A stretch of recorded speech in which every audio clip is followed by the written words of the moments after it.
Introducing the Guava Vitamin C Dark Spot Serum.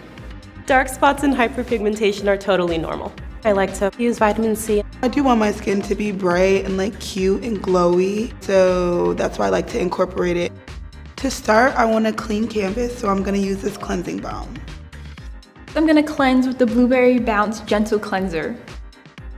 Next, I'm gonna use the Watermelon Pore Tight Toner. My skin is combination dry and I like to use a hydrating toner. Next up, I'm gonna use the Eye Sleeping Mask. I'm gonna use the Guava Vitamin C Dark Spot Serum to give skin a radiant glow and help fade dark spots over time. 5 kinds of vitamin C, guava fruit extract and guava seed oil. Tranexamic acid to make skin so smooth and bright. Now I'm gonna use the Pink Juice Moisturizer. I typically use vitamin C in the morning. I like to apply it under my sunscreen, just as a preventative measure. Glow with Guava. I just like to have fresh, glowing skin.